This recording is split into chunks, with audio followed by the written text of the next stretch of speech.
ناظرین محترم، آج ہم آپ کو بھارت میں موجود ایسے شہر کے در پردہ اور چکا دینے والے حقائق بتائیں گے جسے گھٹیا اور شیطانی کاموں کی وجہ سے شیطان پورہ کہا جاتا ہے۔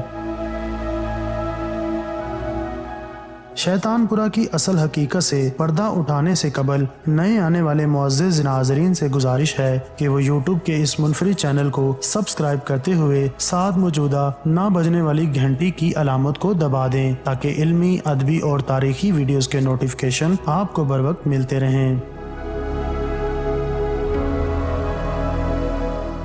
ناظرین محترم، سب سے پہلے آپ کو بتاتے چلیں کہ شیطان پورہ کسی ایسے شہر کا نام نہیں کہ جہاں شیطان رہتا ہو، بلکہ حقیقت تو یہ ہے کہ بھارت کے ایک شہر کو شیطانی اور شرمناک کاموں کی وجہ سے شیطان پورہ کہا جاتا ہے۔ یہ وہ جگہ ہے جہاں مسلمانوں نے ہندوستان کو فتح کیا تھا اور پہلی بار آزاد مسلمان ریاست کی بنیاد رکھی۔ ایک طرف انہوں نے اسلام کے پھیلاؤ میں اہم کردار ادا کیا اور دوسری طرف ان کا زیادہ تر وقت ابولاب، عیاشی اور موج مستی میں گزرا۔ ان میں سے کچھ حکمرانوں نے طوائف اور کنیزوں سے اپنا بستر گرم کیا تو کچھ نے فنون لطیفہ کی سرپرستی کی۔ ان کی عیاشیوں کا اندازہ اس بات سے لگایا جا سکتا ہے کہ ان حکمرانوں نے پہلی بار نہ صرف سرکاری سرپرستی میں نہ صرف گھٹیا کاموں کے لیے چکلے آباد کیے بلکہ طوائفوں کے ریٹس بھی مقرر کیے۔ مگر ان تمام چکلوں میں سے سب سے مشہور ہونے والا چکلا شیطان پورہ تھا، جسے سرکاری سرپرستی بھی حاصل تھی۔ اس شہر کو بسانے والوں میں سب سے بڑا نام مغل شہنشاہ اکبر کا ملتا ہے۔ واضح رہے، شہنشاہ اکبر خود بھی ایک عیاش حکمران تھا۔ اس کی اصل بیوی جو جودھا بائی تھی، لیکن اس نے اپنے حرم میں باقاعدہ نکاح کر کے 60 سے بھی زیادہ بیویاں رکھی ہوئی تھیں۔ کچھ تاریخ دانوں کا کہنا ہے کہ بادشاہ اکبر کی اتنی بیویاں تھیں کہ ان کو اپنی بیویوں کے نام تک یاد نہیں رہتے تھے، جبکہ یہ بھی کہا جاتا ہے کہ انارکلی بھی ایک رقاصہ تھی جس پر بادشاہ اکبر فدا ہو گیا تھا۔ یہی وجہ ہے کہ جب اس نے اپنے بیٹے شہزادہ جہانگیر کو جب اس سے محبت کرتے دیکھا تو اسے دیوار میں چنوا دیا۔ شیطان پورہ کو سرکاری طور پر سرپرستی ملنے کے بعد یہ شہر صرف شیطانی کاموں اور طوائفوں کا ڈھیر بن کر رہ گیا تھا۔ مغل دارالحکومت فتح پور کو بھی جسم فروشی کا اور گھٹیا کاموں کا اڈا بنا دیا گیا۔ 1570 سے پورے ہندوستان کی طوائفیں فتح پور میں جمع ہونا شروع ہو گئیں، جس کے بعد شیطان پورہ کی دیکھ بھال کے لیے باقاعدہ سیٹ اپ تیار کیا گیا، جس میں گارڈز، معمولات دیکھنے والا، ان کے نگران اور رجسٹرار بھی شامل تھے۔ مطلب یہ کہ شیطان پورہ میں کسی بھی طوائف کو ملنے کے لیے آنے والے شخص کا باقاعدہ اندراج ہوتا، اس شخص کی تمام تر تفصیلات لکھی جاتی۔ بالکل اسی طرح اگر کوئی شیطان پورہ سے اپنے ساتھ لے جانا چاہتا کسی طوائف کو تو اس کو بھی اپنی تمام تر تفصیلات لکھوانا پڑتی۔ رونگٹے کھڑے کر دینے والی بات یہ ہے کہ یہاں کنواری لڑکیوں کے ساتھ پہلی رات گزارنے کی اجازت صرف شاہی خاندان اور اس سے تعلق رکھنے والے افراد کو تھی، لیکن ان کو بھی کنواری لڑکی کے ساتھ رات گزارنے سے پہلے بادشاہ کی اجازت درکار ہوتی تھی۔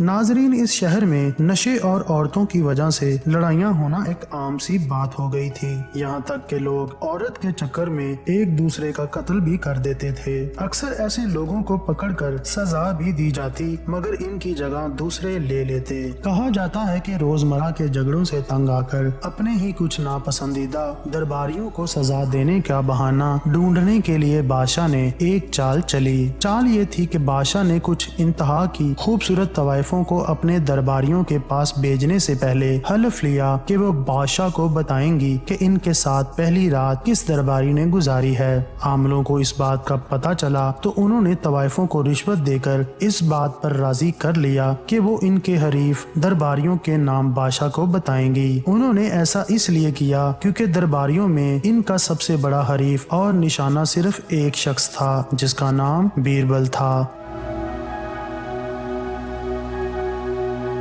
लिहाजा हर दूसरी तवाइफ ने अपने पहले हम बिस्तर के तौर पर बीरबल का नाम बताया। चंद तवाइफों ने तो इसकी अपनी बेटियों के हवाले से इसके किरदार की कई कहानियां भी बताईं, जिसे सुनते ही बादशाह गुस्से से पागल हो गया। नतीजा ये निकला कि बादशाह ने जिसे मुनासिब समझा इसे सख्त सजा दी और निशाने इबरत बना दिया। मगर बीरबल की किस्मत में कुछ और ही लिखा था, क्योंकि जब दरबारियों को निशाना इबरत बनाया गया, इस वक्त बीरबल अपनी जागीर के दौरे पर था।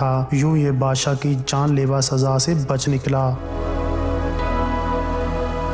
मामूलात के ठंडा होने पर बीरबल ने ये बात फैला दी कि तमाम शैतानी काम छोड़कर जोगी बन गया है। अब वो ये नहीं चाहता कि दुनियावी और मादी मामूलात में उलझे। बाद में बादशाह का गुस्सा भी ठंडा हो गया और बीरबल के नाम आम और खुली माफी का फरमान भी जारी कर दिया गया। दोस्तों, वक्त गुजरने के साथ साथ सब कुछ मामूल के मुताबिक हो गया और शहर की रौनकें फिर से बहाल हो गईं। तारीख दानों का कहना है कि बादशाह अकबर दीने इस्लामी छोड़कर दीने अकबरी में शामिल हो गया था, जिसके तौर पर वहां सरकारी तौर पर बुद्ध मजहबी और अयाशी के तौर पर बड़े बड़े शराब खाने खोल दिए गए ताकि बदकारी हर घर में शामिल हो सके। मुख्तसर ये कि इस शहर गुनाह में हर तरह के गुनाह और हर शर्मनाक काम को सरकारी तौर पर जायज करार दे दिया गया। जब दीनी हलकों तक ये बात पहुंची तो उलमा की बहुत जद्दोजहद के बावजूद भी ये घटिया काम बहुत जोरों शोर के साथ जारी रहे और ना रुक सके। दिल हिला देने वाली बात यह है कि तमाम शैतानी कामों की मुखालफत करने वाले उलमा को मौत की नींद सुला दिया गया, जिसके नतीजे में सैकड़ों उलमा ने अपनी जान से चले गए।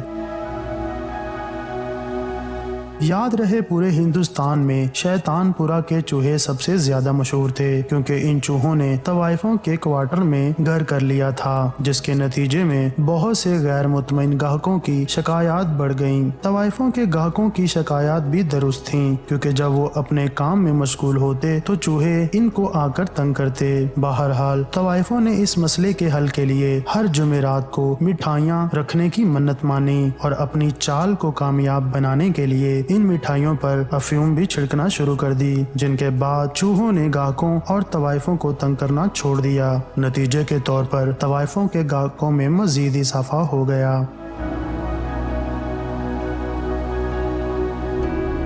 दोस्तों, रोंगटे खड़े कर देने वाली बात यह है कि पूरी सरकार का खर्चा भी इन तवाइफों के धंधों से पूरा किया जाता। ये सब सूरत हाल देखते हुए बाहरी शहर और मुल्कों से ताल्लुक रखने वाले अमीर लोग भी खसूसी तौर पर जिस्म फरोशी के लिए शैतानपुर का रुख करने लगे। अपनी शैतानी और नफसानी ख्वाहिश मिटाने वाले ख्वाहिशमंद लोग यहाँ कयाम करते। नाकाबिले यकीन बात यह है कि बाहर से आने वाले लोगों में औरतें भी शामिल होती, जो आहिस्ता आहिस्ता तवाइफों के दर्जे पर पहुंच जाती। नाज़रीन गिरामी, शैतानपुरा में मौजूद अयाश हुक्मरान और इनकी अयाशियों की तो बात हो गई, मगर अब एक नेक सीरत मुगल बादशाह के बारे में भी बताना जरूरी है। आप लोगों को बताते चलें कि वो वाहिद मुगल बादशाह औरंगजेब आलमगीर था, जिसने अपने दौरे हुकूमत में नाच गाने, मौसीकी आलात बजाने पर भी पाबंदी आयद कर दी थी। इसने अपनी बीवी के अलावा किसी दूसरी औरत के साथ जिस्मानी तल्लुकात नहीं बनाए थे। इसकी दूसरी अयाश हुक्मरान के बरअक्स सिर्फ एक ही बीवी थी। औरंगजेब आलमगीर के दौरे हुकूमत में फहाशी, जिस्म फरोशी, जुआ, शराब नोशी और मंशियात के खिलाफ भी सख्त कवानीन जारी किए गए। इन कवानीन के लागू होते ही वक्त गुजरने के साथ साथ शैतानपुरा की सारी शैतानी रौनकें भी खत्म होना शुरू हो गयीं। यूं शैतानपुरा के कारोबार में मनफी असरात पड़े तो तवाइफों को अपने माश की फिक्र सताने लगी। उन्हें ये बात समझ आ गई कि अब यहाँ इनके लिए कोई दरवाजा खुला नहीं, इसलिए उन्होंने वहाँ से एक एक करके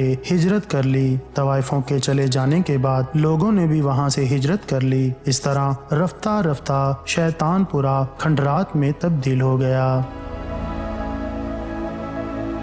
तो दोस्तों ये थी हमारी आज की वीडियो। हम उम्मीद करते हैं कि आज की वीडियो आपको जरूर पसंद आई होगी। वीडियो पसंद आने की सूरत में वीडियो को लाइक करके अपने दोस्तों के साथ जरूर शेयर कीजिएगा और हमारे YouTube के इस मुनफरिद चैनल को सब्सक्राइब करते हुए साथ मौजूदा घंटी की अलामत को दबा दें ताकि बाद में आने वाली हमारी इल्मी, अदबी और तारीखी वीडियोस के नोटिफिकेशन आपको बर वक्त मिलते रहें। दोस्तों फिर मिलेंगे किसी नई वीडियो किसी नए टॉपिक के साथ, तब तक के लिए अल्लाह हाफिज।